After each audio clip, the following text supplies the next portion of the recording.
Cette formation des producteurs de mangue de la région de Ziguinchor a pour objectif de les amener à utiliser, ou en tout cas à maîtriser, ce qu'on appelle le référentiel Global Gap. Le référentiel Global Gap, c'est une norme qu'on qualifie souvent de norme privée, mais qui aujourd'hui est une exigence des importateurs de fruits et légumes au niveau des marchés internationaux. Donc nous voulons pendant ces 2 sessions que nous organisons à partir d'aujourd'hui informer amplement les petits producteurs de mangue de cette région vraiment sur les exigences de ce référentiel Global Gap. Ça, c'est un premier aspect, c'est par rapport donc aux techniques de production, ce qu'on appelle les bonnes pratiques agricoles.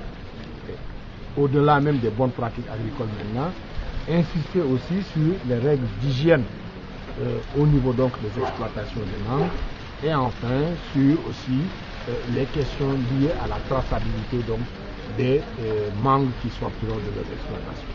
Pourquoi ces trois aspects? C'est que nous avons retenu et que la Casamance, comme l'a dit tout à l'heure mon collègue, est une zone de forte production de mangue, ce qu'on appelle le bassin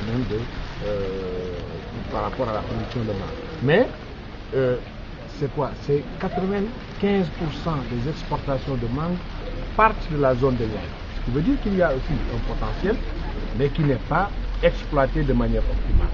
Et en formant des petits producteurs, en les appuyant dans les démarches qualité, nous leur donnons les outils qui devront leur permettre donc, demain de pouvoir offrir sur le marché local, parce qu'ils offrent sur le marché local à des exportateurs qui, eux, à leur tour, donc, vont vendre ce produit sur les marchés internationaux. Mais plus tard, lorsqu'ils auront maîtrisé toute la chaîne et tous les éléments donc, de ce référentiel, ils pourront, pourquoi pas eux-mêmes, être donc les acteurs de l'exportation de la mangue à partir des régions, puisque nous avons quand même un aéroport ici à Ziguinchor, et cet aéroport peut offrir des capacités de flotte à partir des avions qui partent ici, puisque la mangue aussi est un produit qui peut être valablement exporté donc, à partir donc, des vols aériens. Absolument. L'objectif d'ailleurs du référentiel global, c'est justement de renforcer la compétitivité des productions, puisque le travail qui est fait à travers donc, la mise en œuvre, l'application de ces exigences, ça renforce donc et à la fois et la qualité intrinsèque du produit, on a parlé des bonnes pratiques agricoles, mais également la qualité commerciale, puisque tout va avec l'emballage. Il a dit tout à l'heure mon collègue d'utiliser des pesticides qui vont être utilisés. Tous les intrants qui sont utilisés dans l'exploitation contribuent donc à renforcer la compétitivité de la production. La compétitivité, elle est globale. Et une fois que tous les éléments de la compétitivité sont réunis à partir donc du lieu de production, bien sûr, la compétitivité prix suit et vient donc achever le processus. Oui, la maladie, c'est la mouche du fruit. La mouche du fruit, c'est justement un ravageur qui apparaît, qui existe dans notre zone et qui peut bien sûr amener à réduire même la population de manguiers. Mais les efforts soutenus sont en train d'être développés depuis plusieurs années pour vraiment maîtriser en tout cas le développement donc, de ce ravageur. C'est un travail de longue haleine. Je le disais dans une instance internationale où nous avons été en réunion, quand on insistait sur la mutualisation des efforts.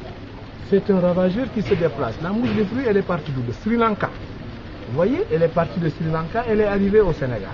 Et elle a voyagé. Elle a voyagé par étapes jusqu'à arriver ici.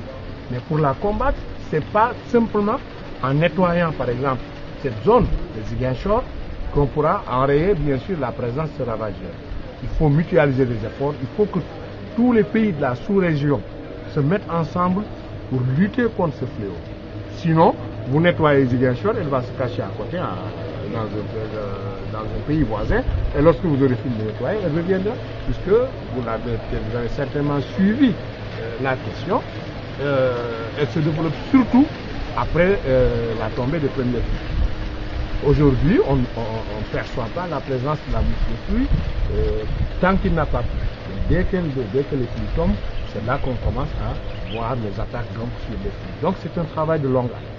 Mais en tout cas, les services techniques du ministère de l'Agriculture, notamment de la protection des végétaux, travaillent vraiment d'arrache-pied avec les producteurs et bien sûr avec l'appui même de partenaires techniques et de partenaires au développement à vraiment maîtriser ce fléau qui en tout cas constitue un danger permanent par rapport à nos populations de Mali.